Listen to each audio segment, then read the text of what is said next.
no new information that we want to release at this point, but I just got to share just one part of this story that's really become very heartwarming. Number one, the officers came out of surgery and the doctor just gave you the update and stable.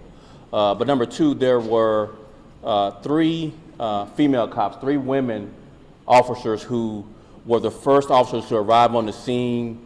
One of the officers worked with the off-duty officer who was wounded by the gunfire. They immediately loaded him up in their car and transported him to the hospital. And when the family arrived here and learned of what happened, just the hugs and tears that the family shared, the mother, grandmother, and the family shared with these three heroic women who, in my opinion, without their intervention, quick thinking to get him transported as quickly as possible, got him into surgery, likely saved his life. It just was the most heartwarming thing that we've heard today with him coming out of surgery and stable.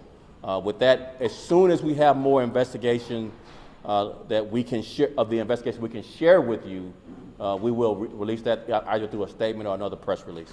Thank you. Mayor? So let me just pick up where the superintendent left off.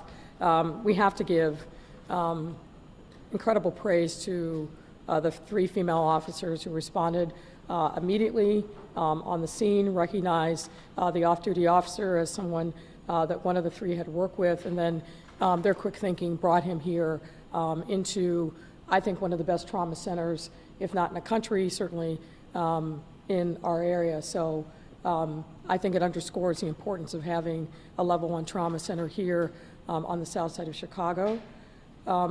Unfortunately, this event reminds us of the dangers that our officers face every single day, whether on or off duty.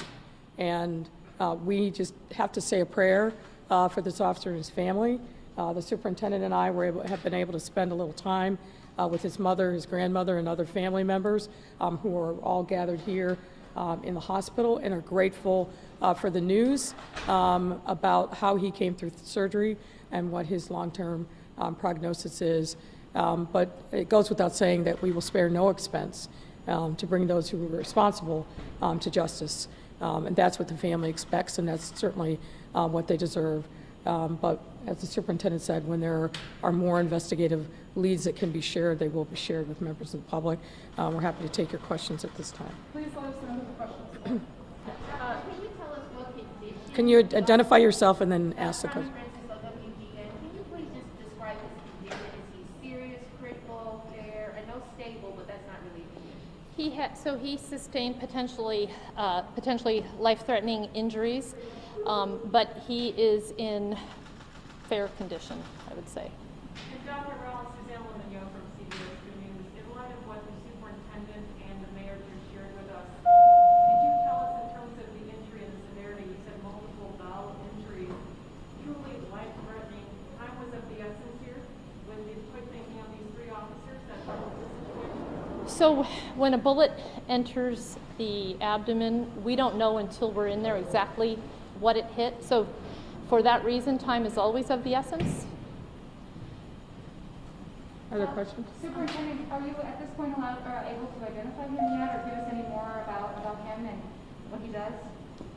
We identified him as an officer who works in the 4th District.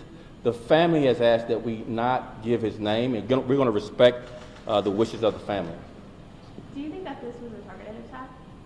We'll release more of our investigation as soon as we're able to. At this point, we're just not able to release more of the investigation. It's ongoing. And then Coherent from ABC7. Superintendent, were you able to talk to him? Can you tell us a little bit about what he might have said? You mentioned earlier that he was alert at the time when he was taken to the hospital, just so we can know a little bit more. Just a little bit more about him. You know, he's well-liked. It's been an outpouring of officers. We really had to put the stop sign up because officers just kept coming, barging their way into the family. I mean, it's truly a blue family extension of his immediate family, but he's well-liked, hardworking, and we're just grateful for this hospital, the doctor, and the things that they've done to bring him to this point. So without any further comments, we want to try to respect the family's privacy concerns. All right, let's do two more. Question for Mayor Roy. Yeah, sure. So the Chicago Police Department has obviously gone through a lot over the last month, just with the 2 suicides of the officers and then 2 officers shot within 24 hours. What's just your message to officers at this time when they're going through this hard time? Well, the reality is officers have been going through a hard time for quite a long time. I think this is one of the most difficult times to be a police officer, probably in the history of policing in this country. And we can't ever forget that. You know, we obviously have, are committed to reform and accountability, but we can't lose sight of the human beings who do this job every day, extraordinarily difficult job. They run to danger. They are seeing people on their worst day and are themselves experiencing a significant amount of trauma. That's why the superintendent and I joined in this, are committed to making sure that we provide resources to support our officers, particularly through officer wellness, providing them with outlets for the trauma that they experience every day. That is, I think, what we owe to them, given the sacrifices that they face every day. Look, over this last year, our entire city has shouldered a significant burden. COVID-19 has exposed, I think, a wide array of trauma and stress, and people are suffering. There's no question. And police officers are experiencing the same kinds of, if not exacerbated traumas, given the nature of the job that they do. And so we have to make sure that we are listening, that we're providing with the resources and support, and do a better job of uplifting their wellness, because that has an effect on their ability to effectively do their job on the street. So we want to make sure they're supported, because they have a job that is critically important to the health and well-being of our entire city. All right, last one. Doctor, can you say if he's out of the woods, are you still concerned that there may be some rocks along the road? What can you tell us I about can the say that possible recovery?